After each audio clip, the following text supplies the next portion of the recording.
L'unico sostantivo che mi viene in mente in questo momento davanti all'RC 8C è privilegio assoluto, cioè poter guidare una moto che è destinata a un pubblico estremamente esclusivo, pochi fortunati che se l'acquistano ogni anno e se la portano a casa per potersi divertire in pista. Base di partenza nota, motore LC 8C, ma tutto il resto è una chiara derivazione e impostazione racing proprio pensata per le corse al 100%. E adesso vi spiego che cos'è.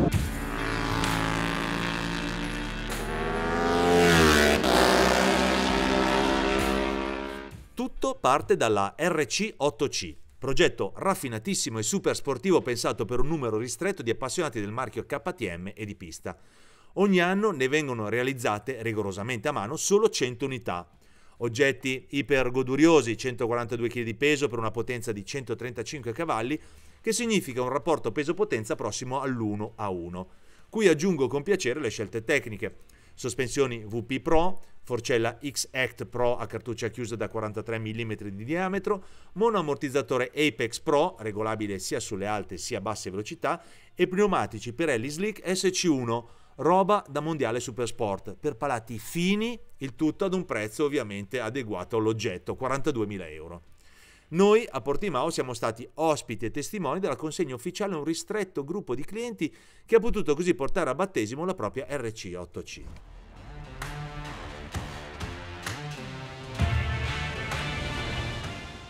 Ogni possibile paragone con moto di serie è a mio avviso sbagliato. Con la RC8C siamo nel campo del racing puro. Tutto è portato all'estremo, a partire dalla presenza dei profili aerodinamici, identici alla sorella RC16 GP che corre nella MotoGP, piuttosto che il serbatoio posizionato sotto sella per centralizzare le masse e la posizione di guida decisamente estrema.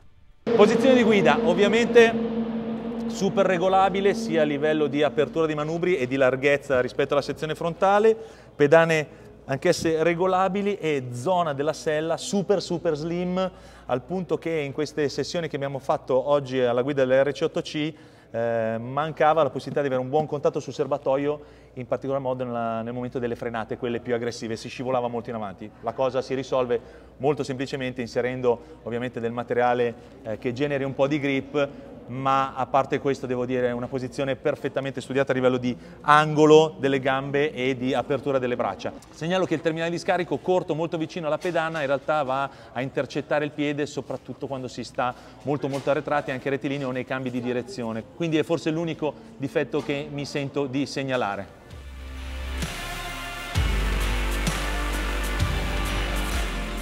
Il bicilindrico, pur conservando la cilindrata di 889 cm3 del motore di serie, ora è in grado di girare ben oltre i 12.000 giri, grazie a un trapianto di componentistica interna totale. Titanio ovunque, valvole di aspirazione e scarico, bielle e un sapiente lavoro di fresatura delle camere di combustione della testa, cui aggiungo il nuovo corpo farfallato da 48 e un ulteriore radiatore dell'olio in virtù dei regimi di rotazione raggiungibili, così raffredda tutto meglio. Motore, il bicilindrico LC8C, parallelo che conosciamo, bombardato, vitaminizzato, rivisto, rimaneggiato, ti dà un grandissimo gusto. Funziona molto bene dai 7.000 giri in su, ha un allungo molto buono fino ai 10, poi inizia a entrare in gioco un po' di vibrazioni e tende a spegnersi a livello di allungo, però in quel range che è quello che si usa prevalentemente anche qua nel circuito di Portimao, uscendo anche dalle curve più lente di terza marcia, ti dà un gusto e una pienezza di risposta davvero sorprendente. Ancora una volta ritrovo un bellissimo dialogo tra acceleratore e gomma posteriore, ma qui veramente quando sei a metà curva e dai gas ti accorgi proprio della botta di energia che arriva dal posteriore che ti spinge fuori dalle curve, e ti spinge fuori dalle curve senza fare deriva, senza andare largo, ma mantenendo la traiettoria impostata, quindi un'attitudine racing molto marcata. Motore che vibra un po', l'ho detto, vibra soprattutto sul manubrio e sulle pedane, ai regimi più alti, però per tutta risposta quando invece lo ingaggi nelle cambiate anche quelle più estreme usando il quick shifter non perde un colpo, un cambio che mi è sembrato più preciso di quello che normalmente trovo sulle KTM di serie.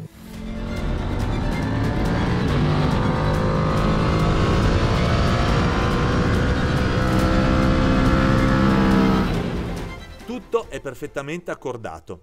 L'impianto frenante, a dispetto del doppio disco di soli, si fa per dire, 290 mm di diametro dei dischi anteriori, è sorprendentemente potente, forte di un peso, ricordiamo, di soli 142 kg.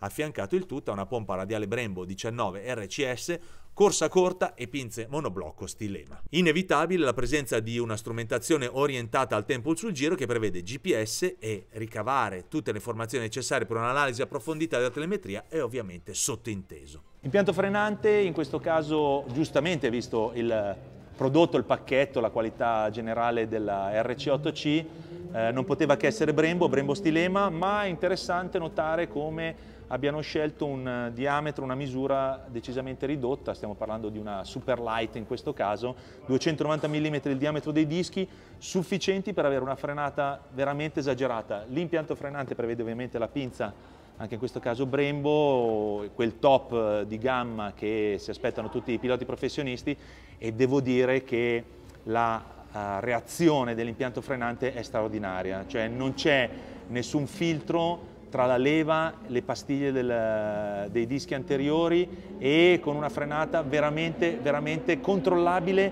ma anche molto buona da portare dentro la curva, che è quella caratteristica vincente di questa moto super leggera quando si cerca percorrenza e velocità di ingresso. Quindi da questo punto di vista ottimo.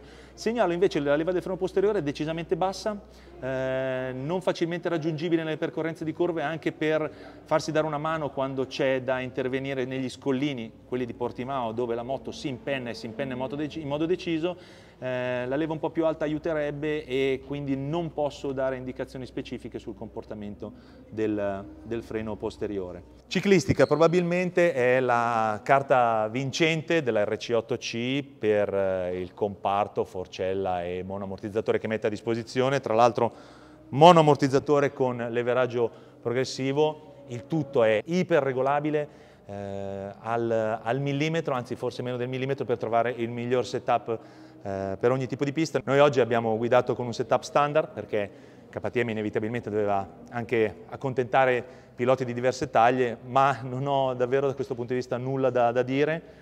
Mi è piaciuta tantissimo la capacità di decelerare, staccate molto decise, grandissimo feeling all'avantreno, complici sicuramente anche gli pneumatici SC2 all'anteriore, SC1, slick di Pirelli, degli ottimi compagni per fare anche delle pieghe piuttosto aggressive, ma ribadisco, feeling pazzesco all'anteriore, e senti davvero tutto quello che succede sia sotto la ruota anteriore sia al posteriore quando inizia ad essere motopiegata e dai un gran gas.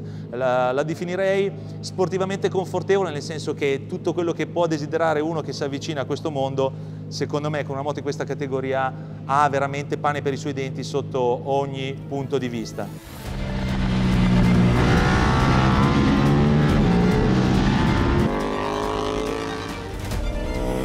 Il piccolissimo assaggio di questa KTM RC8C sostanzialmente finisce qua, è un'occasione preziosa. Noi siamo stati, ma veramente detto, dei privilegiati a poter essere qua oggi insieme ai clienti che hanno deciso di acquistare questo gioiello e portarselo a casa. In questo momento hanno anche diritto a un giro come passeggeri sull'Expo nel toboggan nel Luna Park di Portimao.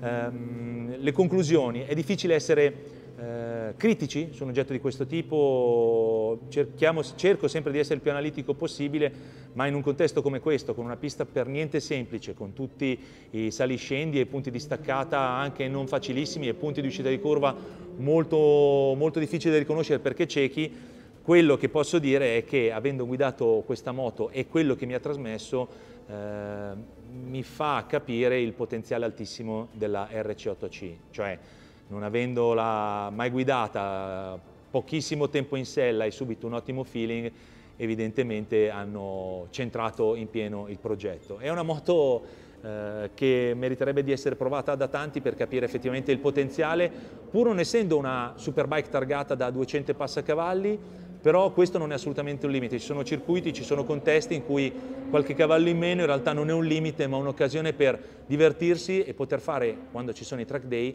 una giornata intera con tutte le sessioni che si hanno in mente senza scendere dalla moto letteralmente stracciati. Il futuro di questo progetto è ovviamente legato alle competizioni. Nel 2024 ci sarà l'opportunità forse di vederla girare in pista in un paio di gare del Mondiale Supersport.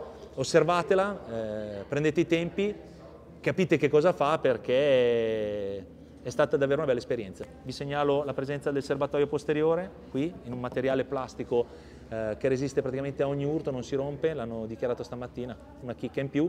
Comunque, se volete sapere qualcosa in più scrivete qua sotto e ci vediamo al prossimo video. Ciao a tutti!